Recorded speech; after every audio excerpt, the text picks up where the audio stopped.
दोस्तों, आज हमारे लिए बहुत गर्व का विषय है कि हम लोग एआईसीसी के सेशन में शामिल हो रहे हैं और ऐसी जगह पे शामिल हो रहे हैं जो अपने आप में एक ऐतिहासिक जगह है, इस देश के निर्माण में जिसकी बहुत बड़ी भूमिका है। और हम गुजरात में ये एआईसीसी सेशन इसलिए कर रहे हैं कि गुजरात में स्वतंत्रता आंदोलन की जड़ है। गुजरात वो भूमि है जहां हमारे राष्ट्रपिता महात्मा गांधी, सरदार वल्लभ भाई पटेल जी, दादा भाई नौरोजी जी का जन्म स्थान है, उनकी कर्मभूमि है। तो जब यहाँ पे एआईसीसी सेशन हो रहा है तो हमारा उद्देश्य यही है कि हम अपनी जड़ में जाएं, अपने जड़ को मजबूत करें, क्योंकि हमारे सामने एक बहुत बड़ी चुनौती है। चुनौती ये है कि हम आज़ादी के आंदोलन में शामिल हुए, देश को आज़ादी मिली और आज़ाद भारत के निर्माण में कांग्रेस पार्टी ने बहुत बड़ी भूमिका निभाई। पहले हमारी जिम्मेवारी देश को चलाने की थी, आज हमारी जिम्मेवारी देश को बचाने की है। यह भूमिका हमको अपने आप में समझनी पड़ेगी। देश को चलाने की जिम्मेवारी ऐसे थी कि देश आज़ाद हुआ, देश का संविधान बना और उस संविधान के आधार पर भारतीय लोकतंत्र फलना फूलना शुरू किया। कुछ दशकों के बाद कुछ ऐसी शक्तियां आज सत्ता पर काबिज हुई है जिन्होंने आज़ादी के आंदोलन में हिस्सा नहीं लिया। इसीलिए मैं बार बार कहता हूं, देश को आज़ादी माफी मांगने से नहीं, देश को आज़ादी लाठी खाने से मिली है, जेलों में जाने से मिली है।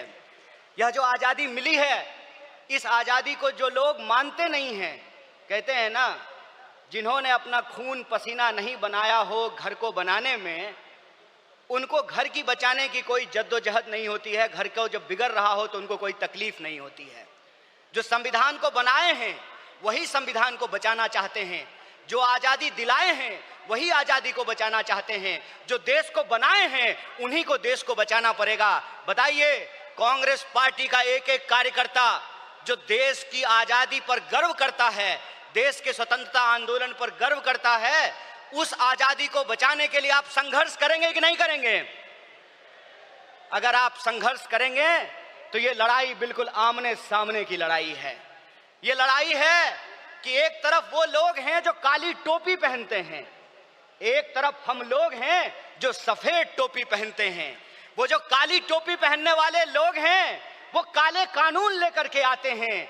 हम सफेद टोपी पहनने वाले लोग जो हैं वो गरीबी का अंधियारा मिटा करके, बेकारी का अंधियारा मिटा करके हम रोजगार का अवसर लाना चाहते हैं। हम अन्याय को समाप्त करके सामाजिक, आर्थिक और राजनीतिक न्याय लेकर के आना चाहते हैं। इसीलिए आज जब मैं आपके बीच में बोल रहा हूं तो सबसे पहले जो ड्राफ्ट है रेजोल्यूशन की, मैं उसके समर्थन में बोल रहा हूं। और यह जो न्याय पथ है जिसको लेकर के हमारा संकल्प है कि इस न्याय पथ पर हम चलेंगे, और न्याय पथ पर चलने का मतलब यह है कि देश में कहीं भी अन्याय होगा, चाहे वो अन्याय दलितों के खिलाफ हो, चाहे वो अन्याय गरीबों के खिलाफ हो, चाहे वो अन्याय पिछड़ों के खिलाफ हो, चाहे वो अन्याय आदिवासियों के खिलाफ हो, महिलाओं के खिलाफ हो, किसानों के खिलाफ हो, मजदूरों के खिलाफ हो, किसी भी भारतीय के खिलाफ अगर कोई अन्याय होगा तो उस काली टोपी वाले अन्याय के खिलाफ हम सफेद टी शर्ट पहन करके राहुल गांधी जी के बताए रास्ते पर चलेंगे। हम न्याय का योद्धा बनेंगे और न्याय का जो हमारी पहचान है,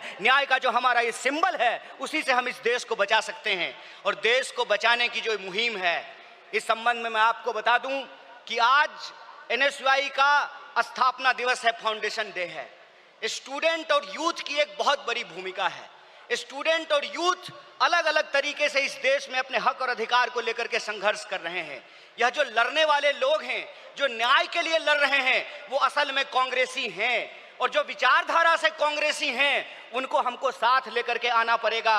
और मैं कांग्रेस के एक एक कार्यकर्ता को धन्यवाद देना चाहता हूं कि आप इस दौर में कांग्रेसी हैं जब लोग गद्दारी कर रहे हैं, कांग्रेस पार्टी के साथ बेवफाई कर रहे हैं, चंद दौलत के लिए, चंद सिक्कों की खनक के लिए अपनी पार्टी से गद्दारी करके उस विचारधारा से समझौता कर रहे हैं, उस वक्त आप कांग्रेस का झंडा थाम करके खड़े हैं। आप सिर्फ कांग्रेस के कार्यकर्ता नहीं हैं, इस देश को बचाने वाले आप जो है सेनानी हैं। जो स्वतंत्रता आंदोलन इस देश को मिला है, स्वतंत्रता सेनानियों ने जो स्वतंत्रता हमको दिलाई है, उस स्वतंत्रता को बचाने वाले आप संविधान सेनानी हैं। इसीलिए मैं आप सबसे अपील करने के लिए आया हूं कि ये आमने सामने की लड़ाई है, ये विचारधारा की लड़ाई है। और इस दौर में हमको उस रास्ते पे नहीं जाना है जो आसान रास्ता है, जो लालच का रास्ता है, जो कुर्सी का रास्ता है। मैं कहता हूं कि इतिहास ने हमको मौका दिया है, कांग्रेस पार्टी ने हमको मौका दिया है, तो हम एमपी एमएलए बनने की कोशिश जरूर करें। लेकिन हम जिस दौर में रह रहे हैं,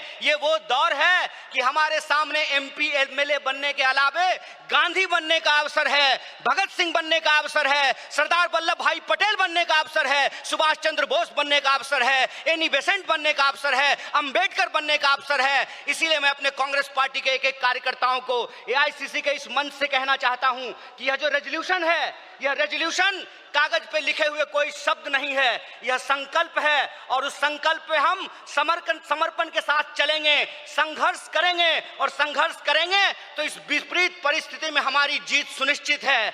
मैं देखता हूं कि कई बार कांग्रेस के कई कार्यकर्ता निराश हो जाते हैं, तो मैं उनको कहता हूं कि यह वक्त निराश होने का वक्त नहीं है, यह अपनी काबिलियत साबित करने का वक्त है, यह अपनी विचारधारा को साबित करने का वक्त है। और जावेद अख्तर ने बखूबी इस बात को लिखा है कि इस मुल्क में दो आवाजें हैं, इस मुल्क में दो आवाजें हैं। इस मुल्क में एक वो आवाज है जो दंगा कराना चाहता है, खून खराबा करना चाहता है, नफरत फैलाना चाहता है, और एक वो आवाज है जो मोहब्बत और न्याय की आवाज को बुलंद करना चाहता है। इसीलिए हम कहते हैं कि मुझे पामाल रस्तों का सफर अच्छा नहीं लगता, जिस दर जाते हैं लोग उधर जाना अच्छा नहीं लगता। आप कांग्रेस पार्टी के ईमानदार कार्यकर्ता हैं, आपके कंधे पर देश को बचाने की जिम्मेवारी है, आपके कंधे पर संविधान को बचाने की जिम्मेवारी है। और हमको पूरा भरोसा है कि आईसीसी सेशन के माध्यम से पूरे देश में यह संदेशा जाएगा और कांग्रेस पार्टी का एक एक कार्यकर्ता मजबूत होकर के अपनी काबिलियत को साबित करेगा। वह पथ क्या, पथिक कुशलता क्या, जिस पथ में बिखरे सूल ना हो, नाविक की धैर्य परीक्षा क्या, जब धाराएं प्रतिकूल ना हो। इस प्रतिकूल समय में कांग्रेस पूरे दमखम के साथ उस काली विचारधारा के खिलाफ, उस काली टोपी के खिलाफ टी शर्ट पहन करके लड़ेगा। और यह टी शर्ट का जो सिंबल है वो न्याय का सिंबल है। उस अन्याय के खिलाफ हमको इस न्याय की आवाज को बुलंद करना है। मुझे पूरा भरोसा है कि आईसीसी सेशन से निकल करके हम अपने जिलों में जाएंगे, अपने बूथों पर जाएंगे, और समाज में, देश में जहां कहीं भी अन्याय होगा, हम कांग्रेस पार्टी बन करके, कांग्रेस का कार्यकर्ता बन करके, गांधी का सिपाही बन करके गोडसेवादी विचारधारा को परास्त करने का काम करेंगे।